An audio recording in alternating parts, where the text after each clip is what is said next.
Bom, gente, esse vídeo pode gerar polêmica, mas é um vídeo necessário, principalmente para as pessoas que não são espíritas. Será que a Bíblia do espírita é o Evangelho segundo o Espiritismo? Será que nós acreditamos na Bíblia? O que um espírita tem a dizer sobre a Bíblia? Não sai daí, depois da vinheta eu vou falar tudo para você.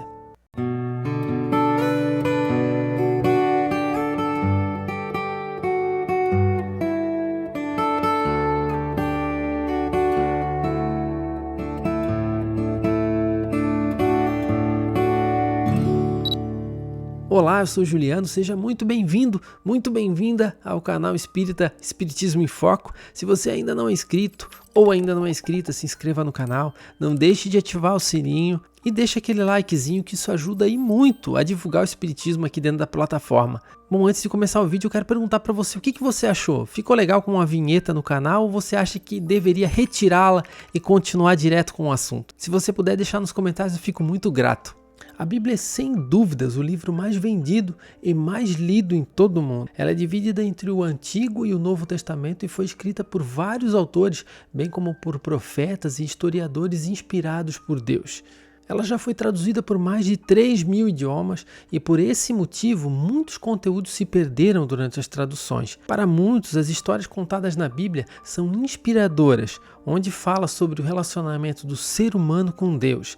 O livro também ensina sobre o amor ao Criador, amor ao próximo, fala também sobre o perdão, arrependimento, fé, a vida eterna e o mundo dos mortos. Normalmente, seguidores de outras vertentes do cristianismo afirmam de forma equivocada que o Evangelho segundo o Espiritismo é a Bíblia dos Espíritas, como se o Espiritismo substituísse a Bíblia pelo seu próprio Evangelho.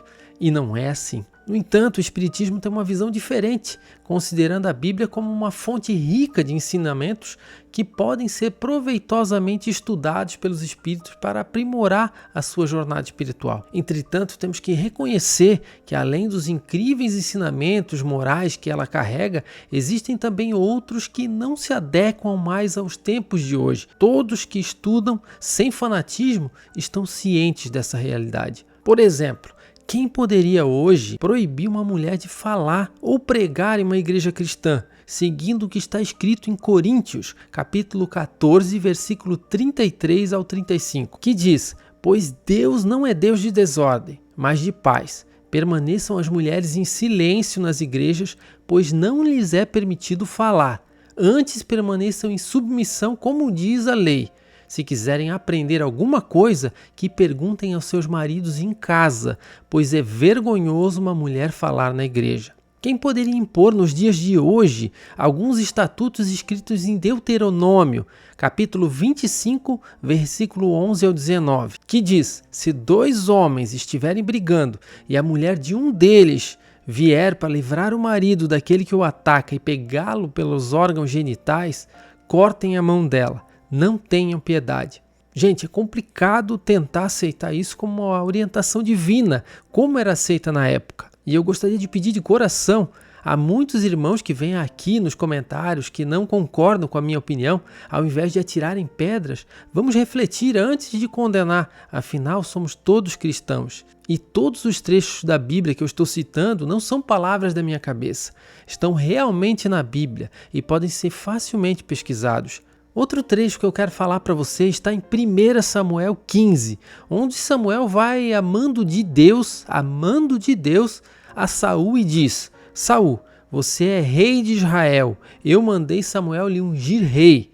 Vá até os amalequitas." Os amalequitas eram considerados um povo inimigo de Israel na época. E naquela época, o exército de Israel era um dos mais poderosos da terra, se não o mais poderoso. Então Deus disse a Saul: "Vá até os amalequitas e destrua tudo. Mas destrua tudo mesmo, não perdoe nada. Pegue o seu exército e vá até lá, passe a espada em homens, mulheres, crianças e até bebês de peito, bois, ovelhas, camelos e até jumentos, acabe com tudo." E assim Saul fez, reuniu seu exército com aproximadamente 200.000 homens e destruiu tudo, mas poupou a vida do rei. Então, de volta a Israel, acreditando que teria feito a vontade de Deus, ele foi destronado, desobedeceu quando o Senhor mandou destruir tudo durante um ataque aos malequitas, e que não o fez, por isso perdeu a unção e o poder conforme 1 Samuel 15, 23. Ao desobedecer, Saul teve o seu reinado cancelado por não aniquilar tudo, como era da vontade de Deus. Difícil aceitar isso, não é mesmo?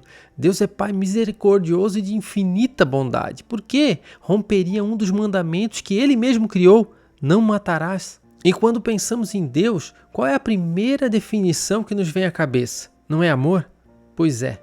E para a gente entender, só se consegue ter uma ideia do tamanho do amor de Deus por nós quando olhamos para Jesus. E digo ter uma ideia, porque não há uma régua que possa medir o tamanho do amor de Deus por nós. Diante de tudo isso, olhando para essa passagem da Bíblia, onde Deus supostamente manda Saul destruir tudo, inclusive criancinhas, é compatível com essa qualidade tão nobre chamada amor?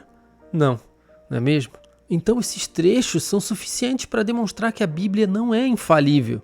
E é necessário distinguir, separar o que é de origem divina e o que é de origem humana e temporária. Devemos separar o que realmente vem de Deus, ou seja, de inspiração divina, daquilo que é resultado da influência dos homens e contexto de costumes da época. E para quem diz que nós espíritas não acreditamos na Bíblia, nós espíritas acreditamos sim nos ensinamentos bíblicos, mas de uma forma mais criteriosa. Afinal, além dos pensamentos da época e da influência do homem, o texto original da Bíblia foi escrito em hebraico e recebeu muitas traduções ao longo dos séculos e adaptações, quando as palavras deixavam de existir nos diferentes idiomas para adaptar a leitura para uma realidade vigente. Há de se mensurar também quantas modificações teve na Bíblia, uma vez que os originais não existem mais. E a quem diz que o Evangelho segundo o Espiritismo substitui a Bíblia, está enganado. O Evangelho segundo o Espiritismo é a obra da codificação espírita que trata especialmente do aspecto religioso da doutrina. Essa obra contém inúmeras passagens do Evangelho de Jesus e seus ensinamentos,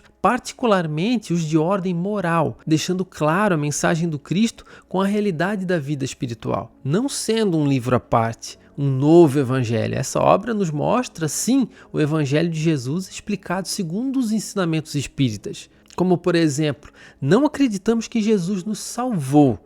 Se o Cristo tivesse levado o pecado do mundo, o mundo não estaria cheio de pecados e pecadores. Para nós espíritas, Jesus não morreu para nos salvar. Jesus viveu para nos ensinar, mostrar o caminho da salvação, para nos libertar dos pecados, ou seja, dos nossos erros, das nossas falhas morais. Devemos estar dispostos a contribuir utilizando os ensinamentos dele como nosso guia. É cômodo pensar que estamos salvos, assim continuaremos a pecar, a errar, transgredir as leis de Deus e, consequentemente, fazer um mundo de dor e aflição.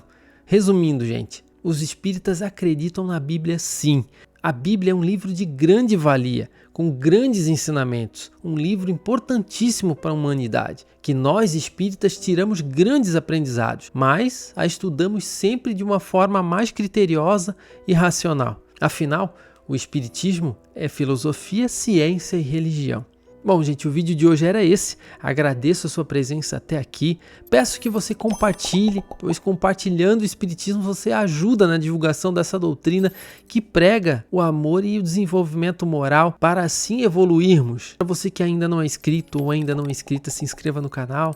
Não deixe de deixar aquele joinha, que isso ajuda e muito o nosso canal a ter relevância, a ser mostrado para outras pessoas. Vou ficando por aqui. Grande abraço. Fiquem todos com Deus e até o próximo vídeo, se assim estiver nos planos.